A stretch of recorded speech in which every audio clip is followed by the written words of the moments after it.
Selanjutnya, pertanyaan berikutnya disampaikan oleh Ibu Rani yang nanti akan dijawab oleh Ustadz Yusya di segmen selanjutnya. Silakan.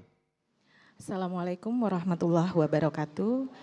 Perkenalkan saya Ibu Rani. Mau bertanya Pak Ustadz, apa yang kita lakukan dalam kehidupan sehari-hari untuk selalu mengingat Allah Subhanahu wa Ta'ala selain sholat? Terima kasih Pak Ustadz. Assalamualaikum warahmatullahi wabarakatuh. Waalaikumsalam warahmatullahi wabarakatuh. Itulah pertanyaan dari Ibu Rani yang kita akan jawab selepas pesan-pesan berikut ini. Tetaplah bersama kami dan Menusaku yang dipersembahkan oleh Sarung Wadimor. Tentu Sarung kita. Terima kasih pemirsa, kita kembali lagi bersama Damai Nusaku.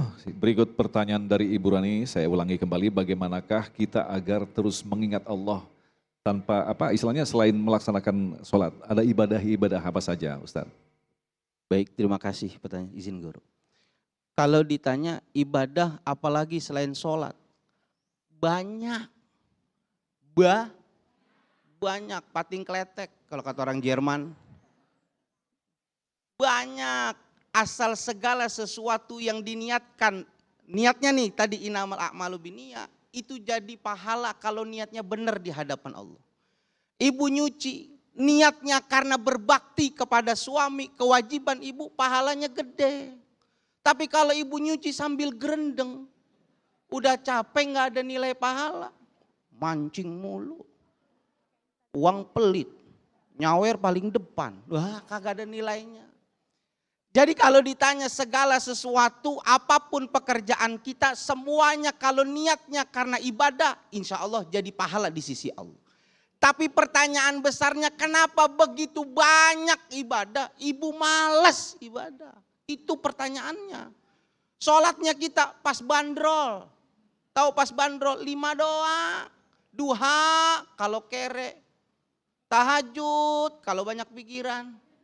Istikharah kalau bingung jalan. Kata Tuhan mintanya pas itu doang. Kenapa kita lupa beribadah? Kata Habib Abdullah bin Alawi al-Haddad, ada 3 hal yang membuat kita lupa ibadah. Apa? Pertama, sibuk sama urusan dunia. Orang kalau udah sibuk sama urusan dunia, urusan akhirat pasti lupa. Siapa yang bilang? Nabi yang sudah prediksi. Lau anna bena adama u'tiya wadiyan min zahabin labtago ilahi sanian.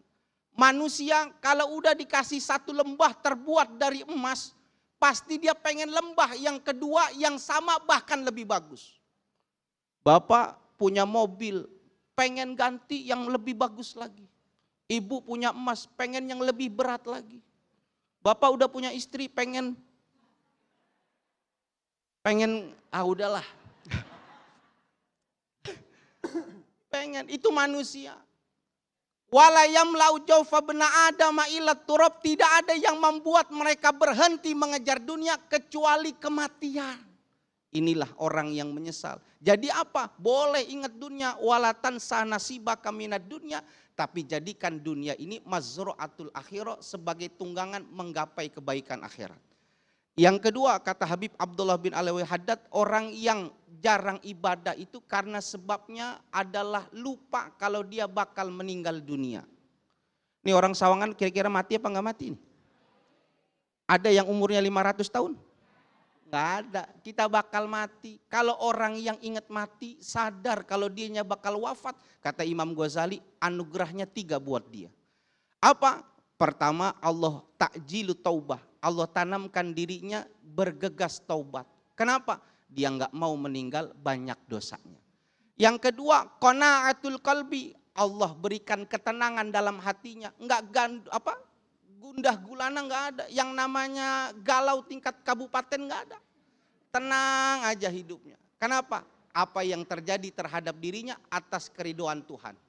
Yang ketiga, nasyatu fil ibadah. Orang kalau ingat mati pasti dia akan semangat dalam ibadah. Kalau ibu males ibadah, bapak nggak mau ibadah, ingat besok bakal siap besok matinya? Oh nggak, mudah-mudahan panjang umur semua, amin. Ustadz Zaki, kalau kita kembangkan ini, ada satu peristiwa yang diabadikan di dalam hadis ketika Nabi menunjuk seseorang, dia adalah ahli surga. Semuanya pada, wah bagaimana mungkin, akhirnya sampai diintip 3 hari dan ternyata ibadahnya biasa-biasa saja. Ternyata jawabannya Nabi karena dia tidak pernah berburuk sangka kepada orang lain. Mungkin bisa ditegaskan, yang dimaksud dengan ibadah selama ini kamu nggak pernah ibadah itu sholat, puasa dan sebagainya. Ternyata semuanya dalam kehidupan ini prinsipnya adalah ibadah, Ustaz. Betul. Allah itu sumber segala kebaikan. Dan Allah sudah utus untuk kita contoh kesehariannya yang selalu berbuat baik. Rasulullah Shallallahu Alaihi Wasallam. Sampai kisah tadi ini menandakan bahwa ibadah itu bukan parameter di mata Allah ketika ingin menurunkan keridhoannya bagi setiap hamba. Ibu, apa sih yang kita cari?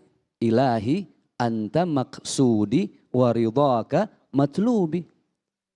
Ya Allah, cuma engkau yang menjadi maksud dalam hidupku dan cuma keridhaan engkau yang selalu menjadi mimpi-mimpi kami. Jadi nggak ada yang lain. Di hati ini sebenarnya kan nggak boleh ada siapa-siapa, Bu. Yang ada cuma Allah. Ma fi qalbi ghairullah. Ibu punya suami ganteng, wah pejabat lagi, kaya. Jangan taruh di hati, bakal sering sakit hati. Ibu punya mobil mewah, jangan taruh di hati, taruh di garasi. Nggak muat ya. Suami yang ganteng juga begitu, jangan taruh di hati. Suami ganteng taruh di garasi. Kenapa ibu kalau naruh suami di hati sering sakit hati? Suami ganteng, bini ya dicekek. Ada begitu. Suami kaya selingkuh, betul nggak? Udah nggak ada ya Allah, Bu. Sekarang nyari orang baik susah, orang baik susah. Satu-satunya di atas bumi ini laki yang baik tinggal satu, siapa? Rehan. Begitu sulit. Ya, ini mah intermezzo aja. Ada orang pinter kagak bener, ada orang bener kagak pinter. Ini almarhum Ki Haji Zunin MZ nih bahasanya nih. Ibu pilih mana? Suami pinter nggak bener, apa suami bener nggak pinter? Nah lo keder lo, Bu. Mendingan suami bener kagak pinter, masih sayang, jujur, jadi imam yang soleh. Daripada laki pinter kagak bener, lebih ini dipinterin mulu akhirnya. Kan begitu.